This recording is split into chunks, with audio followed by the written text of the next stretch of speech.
위암수술의 꿈은 인류의 가장 오래된 소망 가운데 하나일 텐데요. 그런데 끊임없이 각종 난치병들이 이런 인류의 꿈을, 소망을 위협해 왔습니다. 그 가운데서도 위암은 한국인의 생명을 위협하는 암 가운데 발병률 2위, 사망률 3위를 기록하고 있습니다.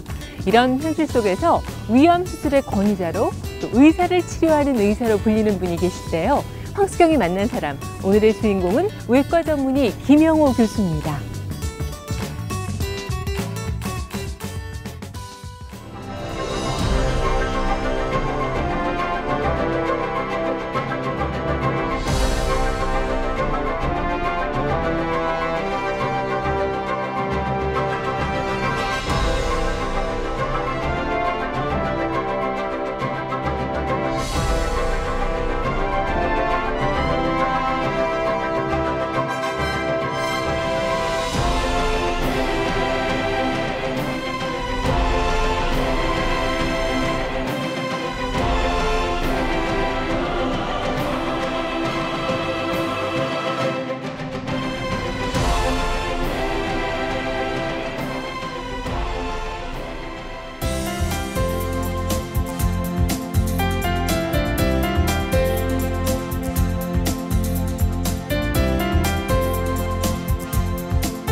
자, 오늘 그 김영호 교수님 오셨는데 제가 알기로 진짜 앞뒤로 굉장히 수술 일정도 빈틈 없으시고 아주 빡빡한 그런 스케줄 가운데 오늘 시간 내주셨다고 들었어요. 진심으로 감사드립니다. 감사합니다. 네.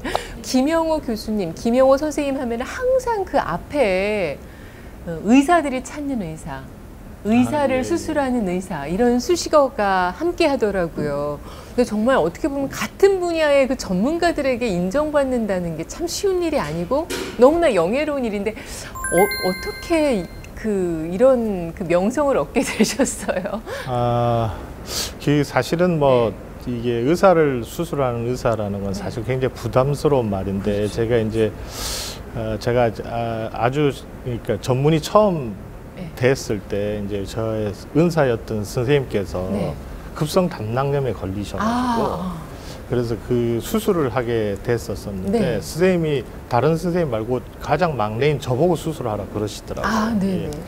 그 당시에 이제 급성 담낭염은 이제 복강경 수술에 적응이 되지 않았었거든요. 금기 사항이었는데 선생님이 저보고 복강경으로 수술하라 이렇게 명령을 주셔가지고 제가 복강경으로 이제 선생님 괴사성 담낭염을 쓸개를 드러낸 거죠, 수술로.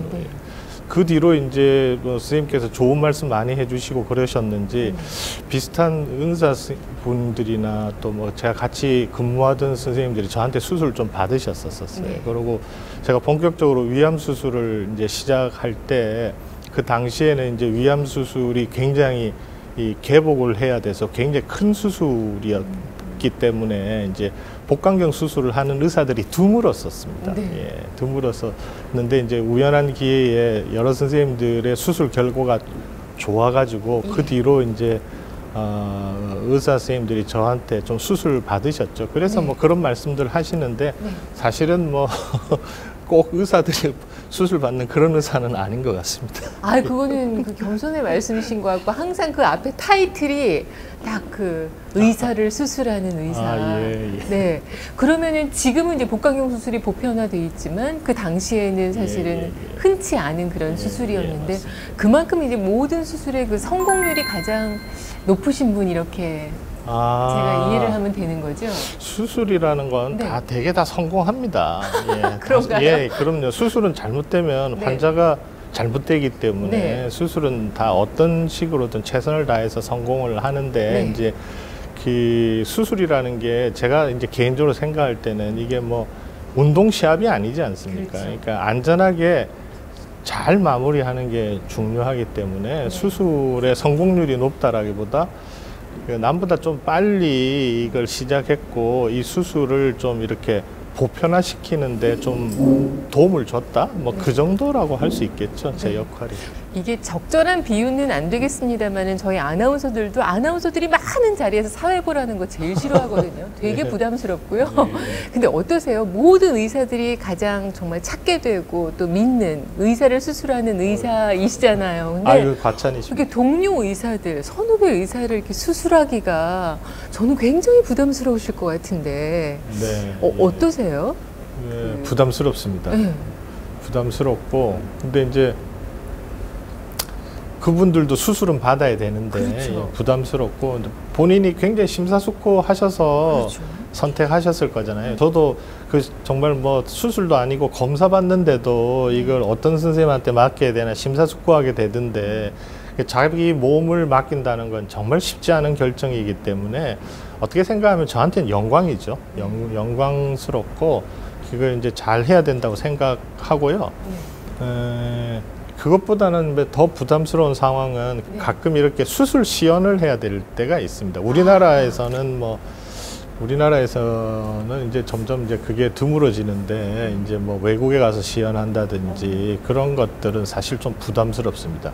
그래서 옛날에는 처음에는 이제 혼자 가서 뭐 수술 시연도 하고 했었는데 요즘은 절대 혼자 안 갑니다. 너무 부담스러워서 팀으로 가서 하게 되고 뭐 러시아에서도 하고 중국에서 했었는데 2년 전에 중국 그 위암학회에서 수술 시연을 했던 적이 있습니다. 예. 근데 이제 그때는 이제 중국 위암학회 회장, 일본 위암학회 회장, 그다음 저 이렇게 3명이 동시에 수술 시연을 했습니다. 아, 3분이 함께 들어가서? 한꺼번에 아니 그러니까 각각 다른 병원에서 하는데 이걸 이제 한 학회장에다가 이 중계를 하는 거죠. 그러니까 뭐 거기 중국 의사들이 한 수천 명 앉아 있고 일본 위암학회 회장, 중국 위암학회 회장, 한국에서는 제가 이제 어떻게 제가 뽑혀서 대표로, 대표로 이제 수술을 시연을 했는데 두 분은 개복 수술을 시연했고 저는 복강경 수술을 시연했습니다. 네. 굉장히 부담스럽더라고요. 그러면 중압감이 굉장하셨을 것 같은데요. 부담스럽고 더군다나 이제 수술하고 나면 그 환자를 제가 계속 볼 수가 없잖아요. 그렇죠. 와야 되잖아요. 오면 이제 그 환자가 특별히 합병증 없이 잘 회복하고 나가는지도 정말 부담스럽습니다. 예.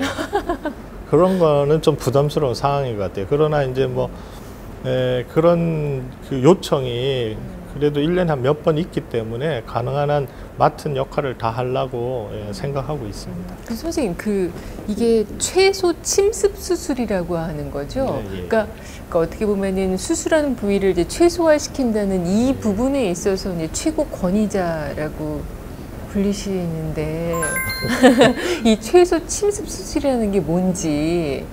최소 침습 수술이라는 거는 이제 우리가 수술을 하려면 예를 들어 복부장기 수술을 하려면 배를 이제 개복을 해야 되는데 과거에는 이제 의사들이 아주 훌륭한 의사는 배도 크게 연다 그랬습니다. 그래서 빅서전, 빅인시전 이런 말을 했었거든요. 그런데 이제 복부장기나 이런 그 수술을 위해서 열어야 되는 이 장기 자체도 장기라는 거죠. 복벽도.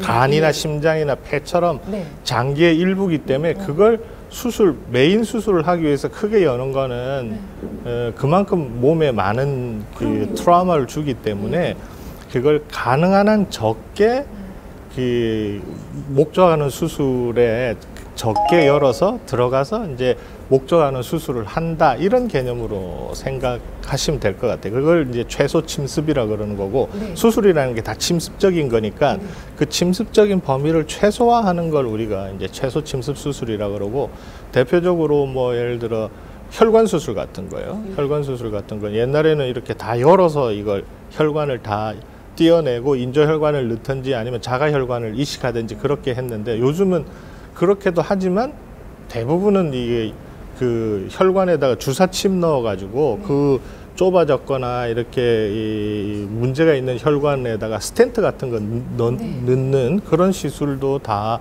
최소 침습에 들어가는 거죠. 그 최소 침습 수술 그리고 복강경 그 의사들이 찾는 의사 이렇게 해서 정말 그 분야에서는 그야말로 명의 이제 최고 권위자로 불리시는데 자랑을 좀 더 해주시면 그러니까 선생님께서 이끌고 계시는 그 팀이 그 복강경 수술의 그 사례가 5,000건이 넘었다고 이런 기사가 나왔더라고요. 이제 건수도 좀 뭐 건수가 적은 건수는 아닌데 네. 건수가 사실은 중요한 건 아니라고 아까 제가 말씀드린 것좀 생각을 하고요. 네. 얼마나 이제 우리가 새로운 이 환자들한테 이 도움이 되는 수술을 개발하느냐, 그 다음에 어떻게 또 이제 이 분야에서 새로운 연구 결과를 내느냐, 이게 사실 저는 더 대학에 있는 입장이기 때문에 더 중요하다고 생각을 하고요. 그런 점에 있어서 좀 수술도 수술이지만 그런 점에 있어서 상당히 저희들이 노력을 많이 한 팀이다, 이렇게 말씀드릴 수가 있겠습니다. 예. 시종일관 겸양의 자세로 아닙니다. 말씀을 평소에 생각하던 거고요. 네네. 그 건수로 이야기하면 저보다 많이 한 팀이 국내에 있습니다. 예, 네. 예. 국내에 있는데 네. 이제 우리가 그래도 이 건수로 이야기하지 않고 그래도 대표적인 선두 팀이라고 이야기하는 거는 아까 말씀드린 것처럼 새로운 그 수술의 개발, 그 다음에 또 그게 얼마나 도움이 되는지 하는 그 입증이라 그래야 되네. 수술의 입증 뭐 이런 것들에 좀 더 우리가 더 그런 팀들보다 더 노력을 많이 했다라는 거죠. 예. 그 앞서서 제가 잠깐 선생님 소개할 때 그 손길이 가는 곳마다 이제 봄꽃이 피어야 한다. 외과에서는 이런 가르침을 이렇게 주신 분이 앞서서 말씀하신 그 스승이신가요? 예, 그렇습니다. 네. 예, 예. 여기에 대해서 좀 소개를 좀 봄꽃이 피어야 한다. 예, 예. 이게 이제 수수생춘이라고 저희 선생님이 제 레지던트 때 말씀하시던 건데, 외과 의사의 손길은 이게 봄이 꽃을 피우는 것처럼 손길이 닿는 데마다 새 생명이 일어나야 된다. 뭐 이런 뜻으로 말씀하신 것 같고요. 저하고 같이 동문수화 가던 우리 그 동문수화 가던 선생님들은 다 그걸 자기 좌우명으로 삼고 있죠. 저도 뭐 마찬가지로 일생의 좌우명으로 생각하고 있습니다. 갑자기 너무 우리가 이게 외과 의사 하면은 굉장히 좀 힘들고 때로는 거칠고 뭐 섬세한 그런 작업이기도 하지만 좀 이렇게 수술하면은 또 이제 겁먹고 이런 생각들도 많이 하다가 봄꽃을 피게 하는 분 이렇게 생각하니까 또 이렇게 갖고 있던 생각이 좀 달라지기도 하는데, 그 외과 수술을 사실은 어떻게 보면은 그 명작에 비유하시는 분들도 많으시잖아요. 네, 그렇습니다. 그런 생각으로 이제 외과 선생님들이 많이 수술을 하시는 건가요? 그러니까 작품을 만드는. 그렇습니다. 그 외과 수술이라는 거는 이게 물론 이렇게 뭐 의사 초명 때는 그냥 이렇게 띄어낸다 이런 개념을 가지고 수술을 하게 되는데, 이제 경험이 쌓이고 이게 뭐 모든 분야가 마찬가지겠습니다만은 이렇게 하다 보면 나만의 작품을 만든다고 해야 되나요? 이렇게 그런 생각이 들 때가 많죠. 똑같이 수술을 해도 그 나만의 방식, 나의 철학, 그렇죠. 이런 게 들어가게 되죠. 그래서 뭐 작품을 만드는데 좀 비유를 합니다. 해서 이게 수술이라는 게 이렇게 그냥 이렇게 띄어내는 게 아니고 정상 조직하고 우리가 띄어내야 되는 면을 섬세하게 박리를 해야 되거든요. 그 박리하는 그 면이라는 게 아주 종이장 같습니다.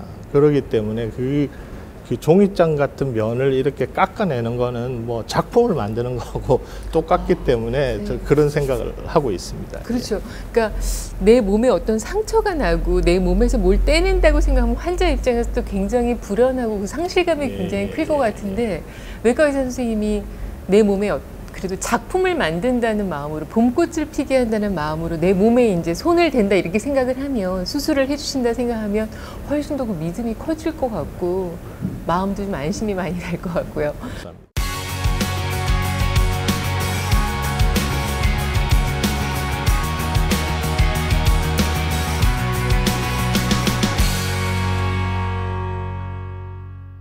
그래서 이제 더 깊은 이제 신뢰를 하게 됐는데, 사실은 이제 저는 오늘 또 이제 환자나 예를 들어 가족들 입장에서 또 여쭤볼 수밖에 없을 것 같아요. 굉장히 또 이제 선생님을 믿고 찾아가지만 또 이제 암에 걸린 환자들은 사실 너무나 큰 그 충격과 이제 뭐 상처와 뭐 두려움을 안고 가지 않습니까? 제일 처음 그 찾아가는 환자들에게 선생님께서 어떤 얘기를 해주세요? 이제 정확한 정보를 제공하는 게 첫 번째고, 그 다음에 이제 말씀드리는 게 아주 적절한 치료, 본인한테 맞는 치료가 어떤 치료라는 걸 알려드립니다.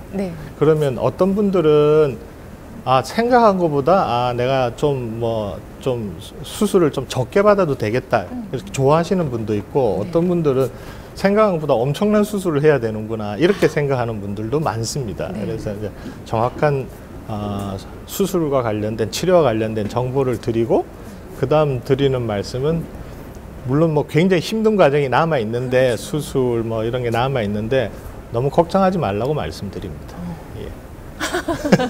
이 걱정은 뭐 이게 의사들이 해야지 수술하는 사람이 해야지 환자가 해서 뭐 큰 근데 환자가 걱정을 안 하기란 정말 쉬운 일이 아니에요. 그만큼 우리를 믿고 마음 편하게 수술 받으시라는 거죠.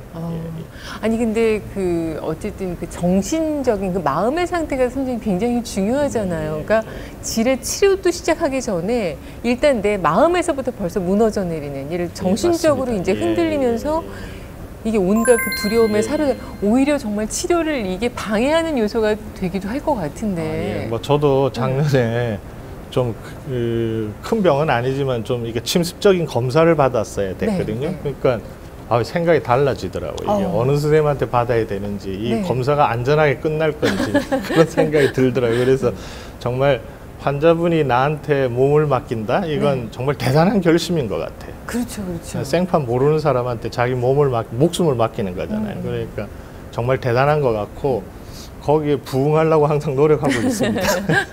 근데 정말 두려움이 좀 지나치신 분들, 걱정이 많아서 정말 어떻게 보면 멘탈, 정신 자체가 조금 이렇게 흔들리시는 그런 분들께는 어떤 얘기를 좀 해주실 수 있으세요? 무조건 믿어라. 아니 이게 처음에는 이제 좀 심적으로 제가 좀 도움을 드리려고 말씀을 드리고 도저히 그게 안 되면 그 정신과 컨설트 합니다.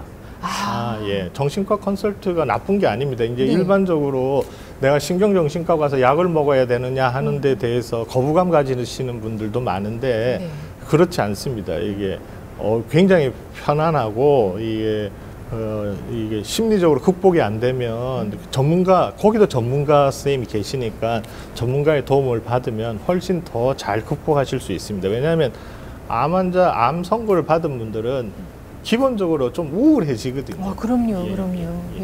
저희가 위암의 또 명의를 모셨으니까 시청자 여러분께서 아마 왜 그걸 안 여쭤보나 굉장히 궁금해하실 것 같은데 역시 이제 시청자 여러분께서 제일 궁금해하시는 건 위암을 어떻게 하면 예방할 수 있을까? 다시 한번 강조해 주시면 더 철저하게 지킬 수 있을 것 같거든요.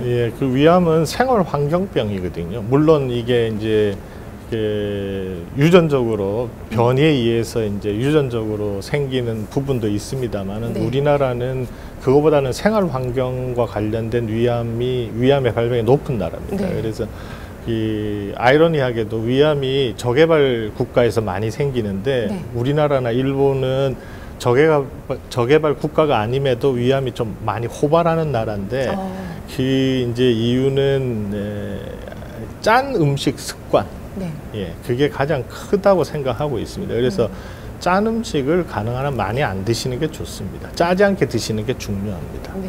그 다음에는 이제 이제 음식을 만들 때 태운 음식이 별로 좋지 않습니다.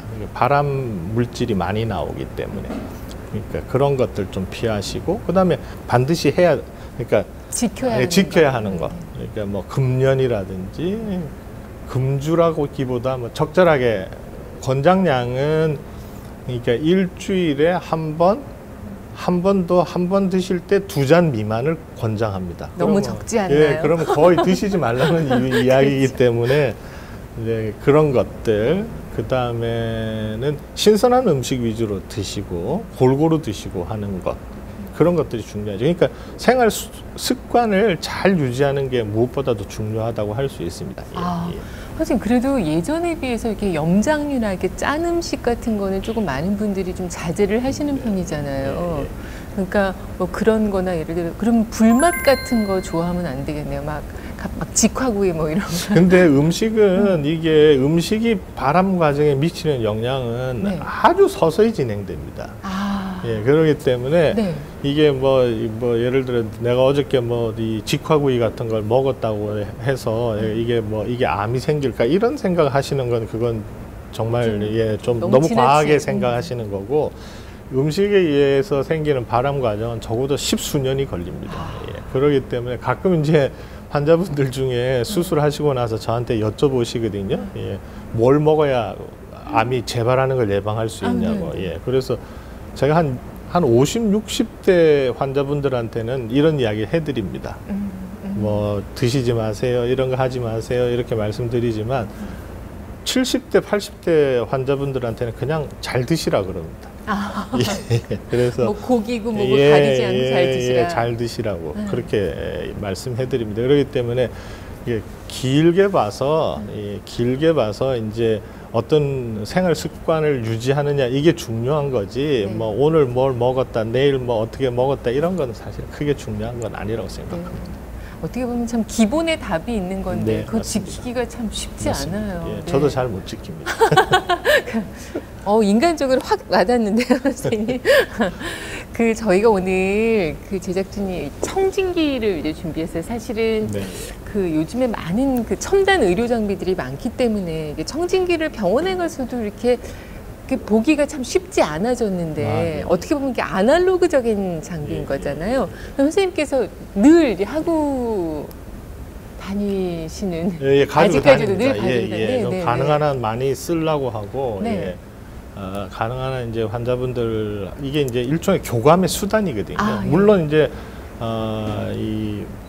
우리가 흔히 말해서 뭐 이게 검사 결과가 보여주지 못하는 걸 이걸로 잡을 때도 있습니다. 근데 이제 그건 이게 청진기라는 거는 이제 의사의 가장 기본적인 진단 도구, 그렇죠. 청진기, 그다음에 진찰 이런 걸 대변하는 거죠.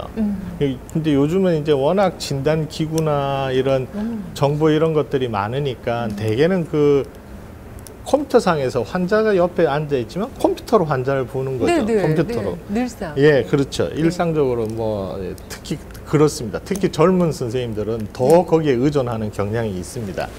더 영향이 있는데 이제 청진기나 그 다음에 이 진찰한다는 거는 일단 환자와 이 물리적으로 좀 교감을 가지는 거고 그 다음에는 그런 디지털화돼 있는 정보가 주지 못하는 정보를 가끔 얻을 때가 있습니다.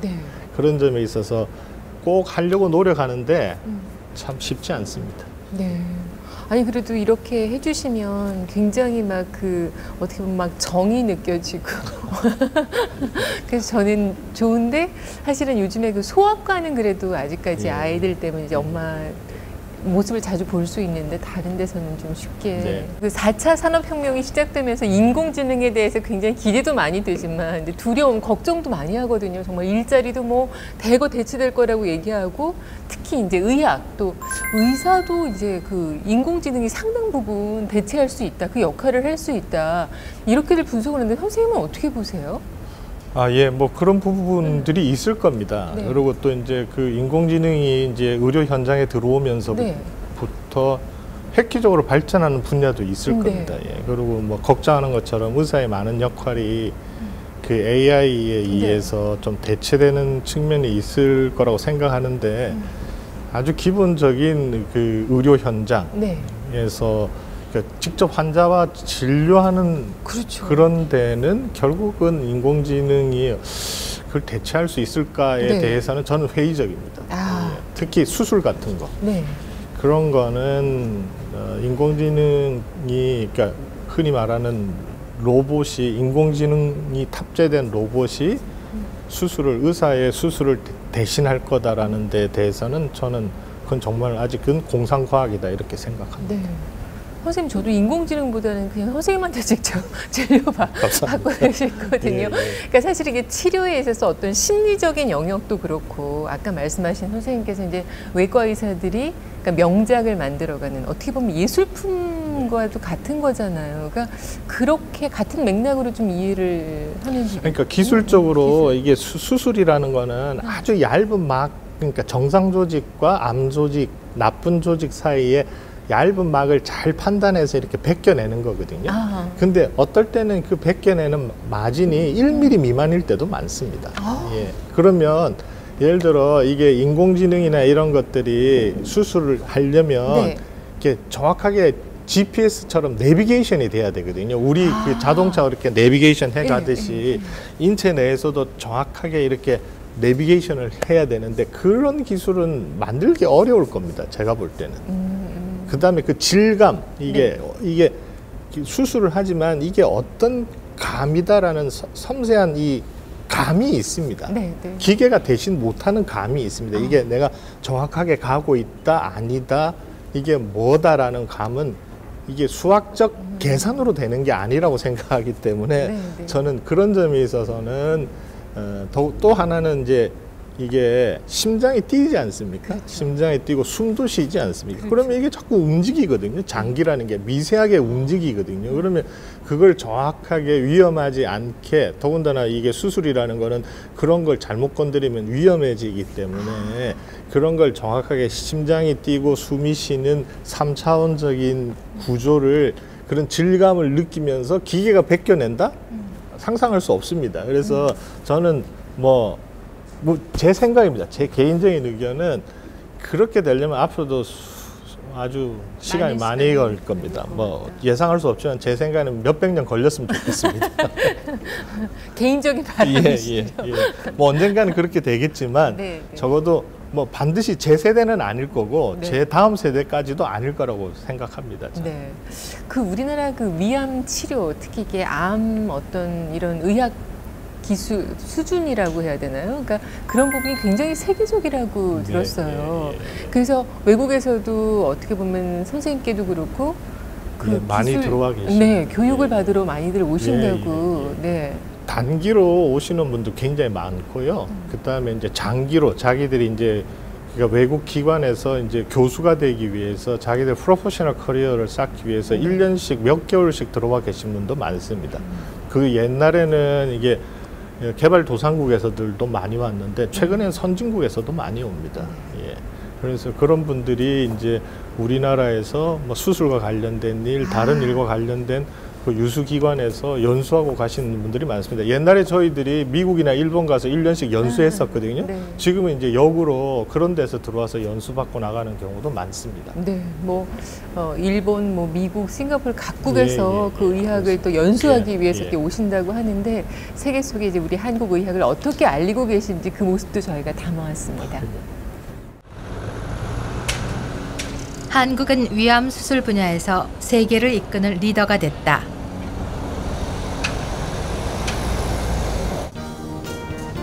그 중심에 김형호 교수가 있다. 수술 부위를 최소화하는 위암 수술의 최고 권위자. 그는 첨단 치료법 개발과 학술 논문 발표로 국제의학계의 주목을 받아왔다.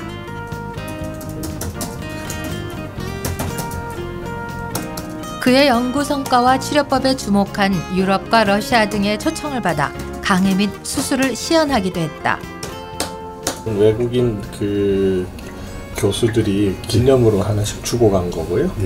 저건 저기 미국 내시경 복강요외과학회 최우수 초록상 받았을 때 명예 교수분 중에 한 분이 수술 받으신 적이 있어가지고 제가 거기 한번 어떤 뭐 일 때문에 가기도 했지만 그분 만나 뵙고 아주 좋은 여기 중국이죠.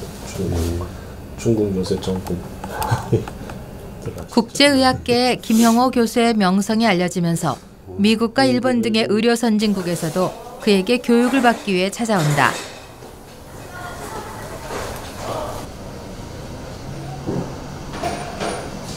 오늘은 싱가포르와 필리핀의 의사들이 김형호 교수의 수술실을 찾았다.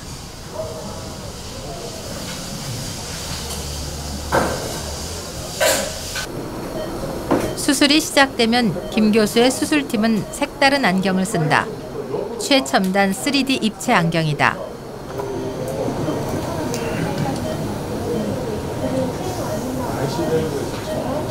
입체로 보기 위해서 풀어지는 거야? 아니면 더 감기고 있는 거야? 감기는 거 같은데? 최신 3D 복강경 장비로 위암 수술이 보다 수월해졌다.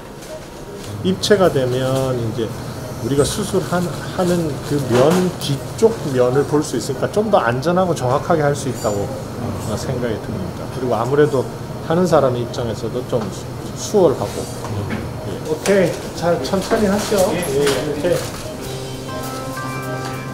Have a nice weekend. 그는 그렇게 대한민국의 최고는 세계적인 최고임을 입증하고 있다.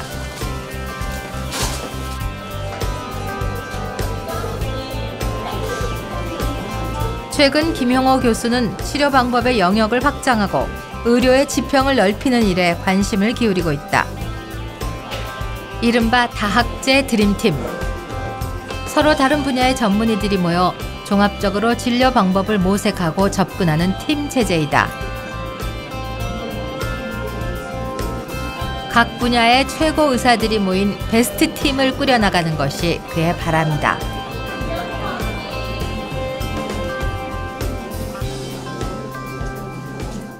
다음 주부터 항암제 치료에 들어가게 될 것 같습니다. 장점은 전문가들이 한 번에 의사결정을 하기 때문에 좀 환자한테 적절한 치료를 제공해드리고 빨리 할 수 있다는 거죠. 뭐 일종의 그 요새 인공지능 이런 것들이 상당히 화두인데, 그 일종의 그런 거라 그럴까요? 여러 전문가들이 그 분야의 전문가들이 한꺼번에 의견을 나누고 결정해주는. 뭐 어떻게 보면 인공지능보다 훨씬 더 적절한 치료를 제시해준다고 할 수 있겠죠. 의사로서의 사명감은 첨단 장비가 아니라 사람에게 있다고 믿어온 김용호 교수.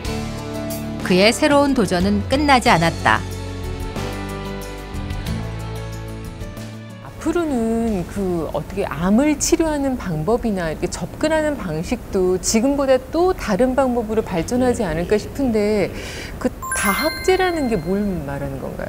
아, 예. 옛날에는 이제 환자가 저한테 오면 제가 다 했습니다. 그렇죠. 예, 뭐 진단도 하고 수술도 하고 뭐 치료 수술 후에 치료도 하고 모든 걸 제가 다 했는데 이제는 이 한 환자에 대해서 여러 과 선생님들이 같이 접근하는 거죠. 뭐 예를 들어 진단을 좀 더 유용하게 하시는 선생님, 뭐 수술을 더 수술과 관련된 경험이 많은 선생님, 그 다음에 수술 후에 치료와 관련된 여러 가지 경험이 많은 선생님들이 한꺼번에 환자를 보는 걸 우리가 다학제라 그럽니다. 다학제. 예, 그러니까 여러 선생님이 같이 봐주시는 거죠. 네. 예, 예. 그래서 실제로 우리 병원에서는 외과, 뭐 소화기 내과, 그럼 혈액종양내과, 그 다음에 저기 영상의학과 이렇게 여러 병리과 선생님들 이렇게 여러 과 선생님들이 그 케이스를 놓고 같이 의논하는 거죠. 앞으로 이분한테는 어떤 치료가 필요하겠다.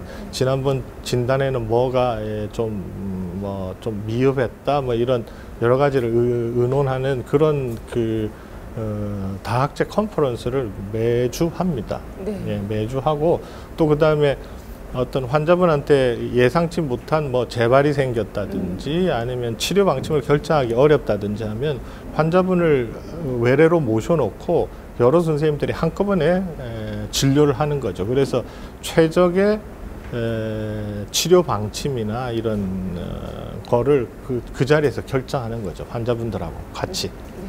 그걸 우리가 다학제라 그럽니다.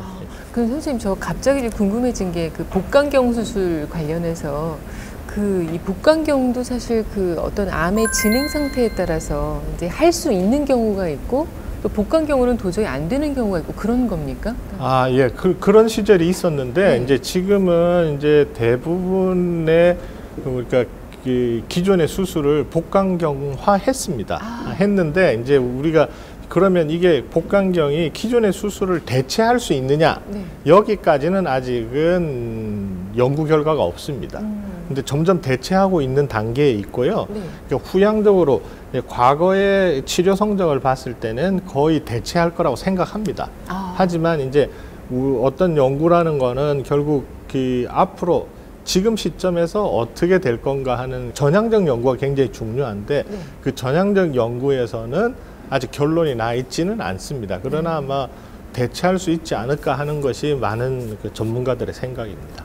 그러면 지금 그 어떤 수술하는 그런 상황들을 보면은 뭐 비율도 그렇고 추세도 그렇고, 그러니까 복강경 쪽을 더 선호하는 건가요? 네, 그런 방향으로 가고 있죠. 모든 치료가 뭐 위암 수술뿐만 아니라 모든 치료라는 것이 점점 더 비침습화, 최소 침습화 되어 가고 있죠. 네. 예.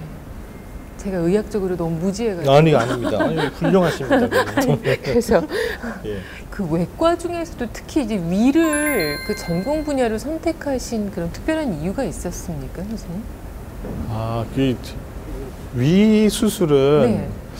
우리나라에 위장 질환이 많습니다. 예. 많고 제가 전공의 때는 뭐 위암도 많았지만 위궤양과 관련된 합병증을 수술하는 경우가 굉장히 많았습니다. 그래서 모든 외과 의사들이 위장 질환부터 이렇게 수술을 배웠었습니다. 네.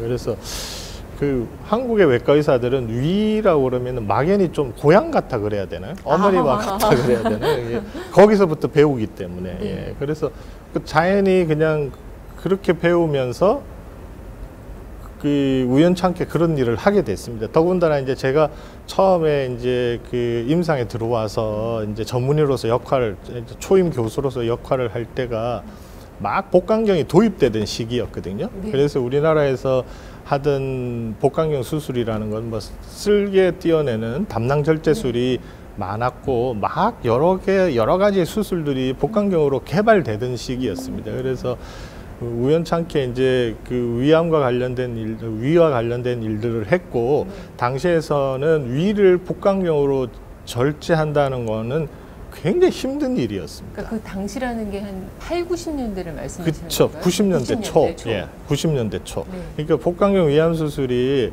92년에 일본에서 처음 네. 시행됐거든요. 그러니까 이제 그게 우리나라에서 그걸 재현하는 것, 그런 복강경으로 위를 띄어내는 것, 이런 것들이 굉장히 힘든 시기였기 때문에 자연스럽게 이제 그런 일을 하게 된 것 같아요. 네. 근데 요즘에 그 의대생들이 이렇게 외과를 그렇게 선호하지는 않잖아요, 네, 맞습니다. 선생님. 예. 그런 의대생들이나 보시면 어떤 얘기를 좀 많이 들려주세요? 어떤 얘기 해주세요? 학생들에게. 근데 이제 학생들은 외과 의사를 하고 싶어 합니다. 아. 왜냐하면 학생들은 배우면 외과라는 게 정말 이게 환자한테 뭔가, 그러니까 의사로서의 이 정체성에 가장 부합하는 과 중에 하나입니다. 그렇지, 예, 그러니까 학생들은 막연히 이 사람을 살리는 일선에 있는 의사라는 그렇죠. 것 때문에 외과를 굉장히 좋아합니다. 더군다나 요 최근에 무슨 저는 뭐 드라마 잘 안 봅니다만은 여러 가지 드라마에서 외과 의사를 네, 아주 예, 좋게 표현하기 때문에 그 많이들 하고 싶어 합니다. 그런데 이제 막상 이제 인턴 들어가고 이제 자기가 뭘 하고 평생을 살 건가를 결정할 때는 외과 의사들을 기피하게 되더라고요. 왜냐하면 이제 힘들거든요. 그 다음에 뭐 가끔 굉장히 고단하거든요. 또, 예, 그러고 또 가끔은 고민해야 되거든요. 환자와의 관계나 뭐 원치 않게 환자가 나빠질 때 굉장히 고민스럽거든요. 이제 그런 것들이 현실적으로 와닿을 때는 많이들 안 하게 되더라고요. 네. 교수님도 그 힘들고 정말 치열하게 고민하셨던 그런 시절이 있으셨죠? 아니, 저 때만 해도 외과는 상당히 인기가 있던 과입니다. 아, 그런가요? 인기가 있던 과고 제 앞에 한 세대 위에는 정말 뭐 아주 인기가 좋았고 이제 점점 이제 힘든 일을 안 하는 세태하고 이제 좀 맞아 떨어져야 된다 그러나 뭐라 그래야 되나 하여튼 좀 그렇죠. 그러니까 기본적으로 의사라는 게 환자의 삶의 질을 생각하는데 대부분이 이제 막상 이제 자기가 직업으로 선택할 때는 자기의 삶의 질을 먼저 생각하는 시대가 돼서 그런 것 때문에 안 하는 것 같아요. 잘. 예. 그렇게 막 진로로 고민하는 어떤 후배들이나 예를 들어서 그 제자들에게 이렇게 외과 의사로서 이렇게 조언을 좀 많이 해주시나요? 뭐 그래도 외과로 와야 된다. 이게 뭐 말 한마디로 어떻게 될까요? 그런 게. 뭐 말은 진짜 말뿐인 거고 이제 정말로 이제 이 같이 지내는 삶 속에서 정말 외과 의사가 어떤 거라는 걸 보여주는 게 더 외과를 많이 하게 할 수 있는 뭐 자극이 되지 않을까 싶기도 한데 좀 좋아지겠죠. 점점 좋아지겠는데 현재로는 이제 뭐 지금도 약간 좋아지고 있는 단계에 있지만 그래도 외과가 금년에 그 전공의 수급률이 한 88% 정도였거든요. 네. 원래는 한 50% 정도밖에 안 되다가 그래도 최근에 조금 늘고 있는 추세에 있습니다. 선생님 영향인가요? 드라마 영향인가요? 모르겠습니다. 드라마 영향이 있을 것 같아요. 예. 앞서 잠깐 지나가는 얘기로 하셨지만 그래도 아직까지 예후가 안 좋은 그런 의사가 없어서. 예, 다행히 네. 뭐 수술하시고 항암 치료 받으시고 해도 크게 예후가 안 좋은 분들은 없었고요. 네. 예. 그러나 이제 저한테도 이 쓰라린 경험들은 많죠. 예. 그리고 또 어떤 경우에는 이제 사기암은 확률적으로 5년 완치율이 2 내지 5%거든요. 아. 그러니까 거의 보통 한 11개월 내지 1년 안에 돌아가시는 거죠. 근데 그런 분들 중에도 상당히 장기 생존하는 분들도 많습니다. 아, 그래요? 예. 그러니까 이제 의료기술이 점점 발달을 하면서 수술하고 항암제하고 또 항암제 치료하고 나서 수술하고 또 항암제하고 이런 이 집중적인 과거에 생각하지 못하던 치료를 받음으로써 뭐 이분은 반드시 몇 달 안에 돌아가실 줄 알았는데 뭐 몇 년씩 건강하게 사시는 분들 그런 경우 있습니다. 그렇기 때문에 제가 말씀드리고 싶은 거는 기적은 있습니다. 네. 기적은 있는데 개연성이 없는 기적은 없습니다. 아. 개연성이 있어야 있어요. 기적이 생기는 겁니다. 그렇기 때문에 가장 확률이 높은 치료를 받으시라는 거를 권해드리고 싶습니다. 앞으로의 그 의학적인 그 연구에 있어서 교수님께서 별도로 하고 계시는 그런 계획 연구도 있으시다고 들었어요.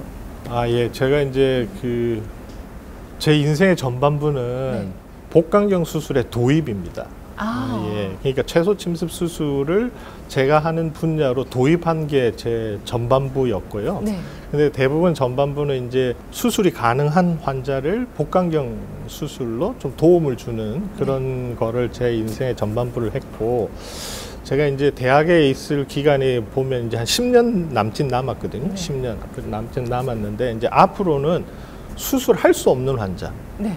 수술하지 못하는 환자, 그러니까 흔히 말하는 말기암 환자분들, 네. 예, 말기암 환자분들을 어떻게 하면 좀 더 생존율을 높일 수 있나, 그걸 좀 더 어떤 좀 효과적인 치료 방법이 있을까 하는데 좀 연구해보고 싶은 것이 제 개인적 욕심입니다. 욕심. 네. 그래서 이제 그런 걸 준비하고 있는 단계에 있습니다. 예, 뭐 그런 거 하려면 연구비도 있어야 되고 뭐 여러 가지 준비도 해야 되고 하기 때문에 그런 준비를 하고요. 그게 이제 잘 맞물리는데, 이제 최근에 이제 뭐 미국에서 이니셔티브 잡아서 지금 진행하고 있는 정밀 의료. 네. 예, 정밀 의료가 아마 앞으로 많이 의료 현장에 들어올 겁니다. 특히 사기암 환자들, 그런 환자들, 말기암 환자분들한테 어떻게 좀 더 최적의 치료를 하는가 하는 그런 것들이 앞으로 의료 시장에 많이 들어올 건데, 거기와 맞물려서 좀 더 말기암, 복막 전이와 관련된 이런 것들을 나머지 10년에 해보고 싶다, 이렇게 생각하고 있습니다. 네. 내가 외과 의사로서 갖고 있는 가장 큰 꿈, 뭐 아까 비슷한 그 맥락이 될 수 있겠습니다만은 어떤 소망을 갖고 계세요?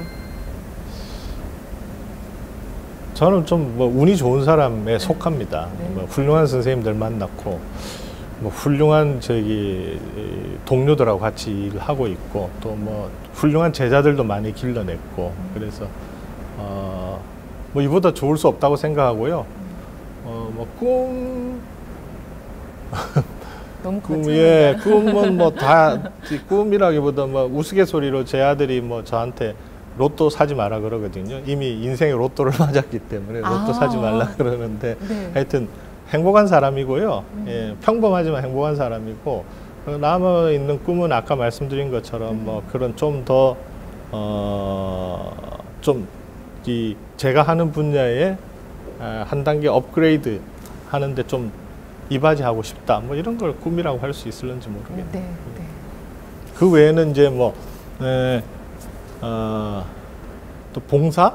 예. 그런 것도 이제 누구나 이제 인생의 말기에 가면 그런 생각들 하시던데, 봉사, 내가 가지고 있는 특기를 가지고 뭐 봉사하는 거, 뭐 개발도상국이나 아니면 우리보다 못한 의료 환경에 있는 데 가서 기술을 전수한다든지, 뭐 또 누가 압니까? 뭐 통일에 대해서 뭐 또 그런 데 기여할 수도 있을 거고, 하여튼 뭐 다양하게 그런 것들. 예. 네. 네. 어제 선생님께서 말씀하신 그런 연구 계획들이 다 지금 현실로 이루어지고 아울러서 이제 많은 환자들이 뭐 의사들뿐만이 아니라 많은 환자들이 선생님 가까이 뵙고 싶어 하잖아요. 그러니까 많은 분들 좀 따뜻하게 좀 진료해 주시고 많은 환자들을 이렇게 좀 포용하실 수 있었으면 좋겠습니다. 감사합니다. 항상 건강하시고 늘 건승하시기를 또 기원하겠습니다. 노력하겠습니다. 고맙습니다. 감사합니다. 예. 감사합니다. 2년에 꼭 하라는 이유는 조기 암에서 진행암이 되는데 한 2년 걸리기 때문에 2년에 한 번 하라는 거거든요. 근데 이제 어떤 경우는 2년 만에 굉장히 진행되는 경우가 있으니까 제 생각에는 막 기회가 되면 1년에 한 번 하는 게 좋습니다. 내시경. 이 경우는 되게 좋습니다. 예, 거기가 단점. 그렇죠. 처음에 그렇게 많을지 모르고 너무 많을지 그렇게 많을지 모르고 설계된 병원이었나 봅니다.